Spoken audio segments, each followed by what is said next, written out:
पश्चिम Asia से दक्षिण Asia तक एक नए रक्षा समीकरण की आहट सुनाई दे रही है। सऊदी अरब, पाकिस्तान और तुर्की के गठजोड़ में ईरान की एंट्री का दावा और दूसरी तरफ बांग्लादेश भी इसमें शामिल होने के संकेत दे रहा है। अब सवाल यह है कि क्या नया इस्लामिक नाटो बन रहा है, और अगर बन रहा है तो इसका असर भारत पर कितना पड़ने वाला है, जानेंगे इस वीडियो में। नमस्कार, मैं प्रिया श्रीवास्तव और आप देख रहे हैं न्यूज़ 18।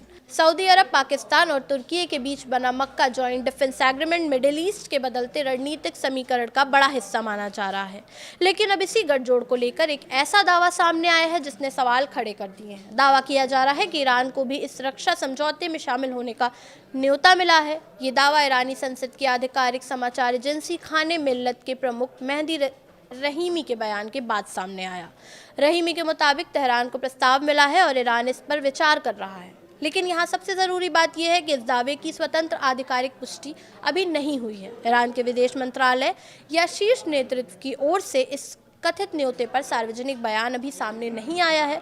वहीं सऊदी अरब, पाकिस्तान और तुर्की ने भी इसकी पुष्टि अभी नहीं की है। यानी फिलहाल इसे एक दावे के तौर पर ही देखा जाना चाहिए। लेकिन अगर यह सच साबित होता है तो सवाल बहुत बड़ा है।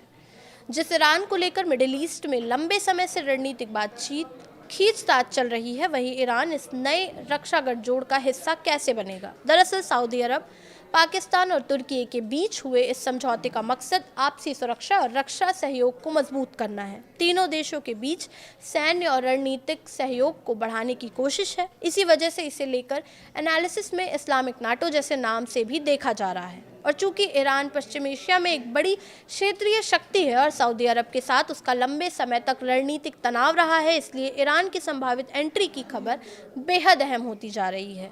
इसी खबर के सामने आते ही सोशल मीडिया पर भी सवाल और तंज शुरू हो गए हैं। कुछ लोगों ने सवाल उठाया है कि अगर भविष्य में अमेरिका और ईरान के बीच तनाव बढ़ता है तो क्या इस समझौते के सदस्य ईरान के साथ खड़े होंगे। यानी अगर ईरान सच में इस गठजोड़ का हिस्सा बनता है तो इस समझौते का रणनीतिक मकसद और दिशा दोनों बदल सकती है। लेकिन कहानी यहीं खत्म नहीं होती। अब इसमें बांग्लादेश का भी नाम जुड़ गया है।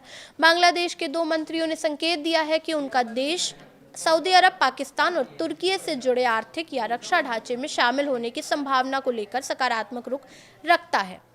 अब इस पूरे घटनाक्रम को एक साथ देखिए। एक तरफ सऊदी अरब, पाकिस्तान और तुर्की का रक्षा गठजोड़, दूसरी तरफ इसमें ईरान के कथित न्योते की खबर और अब बांग्लादेश के संभावित एंट्री के संकेत। अगर ईरान और बांग्लादेश दोनों इस ढांचे के करीब आते हैं तो पश्चिम एशिया से लेकर दक्षिण एशिया तक सुरक्षा और कूटनीति का नया समीकरण बन सकता है। लेकिन फिलहाल सबसे अहम बात यही है कि ईरान को न्योता मिलने की खबर की स्वतंत्र आधिकारिक पुष्टि नहीं हुई है। इसलिए अभी इसे अंतिम फैसला नहीं बल्कि एक ऐसे दावे के तौर पर देखना होगा जिसने पश्चिम एशिया की रणनीतिक बहस को ज़रूर गर्म कर दिया है। फिलहाल इस वीडियो में इतना ही। ऐसे ही और वीडियोस के लिए देखते रहिए न्यूज़ 18।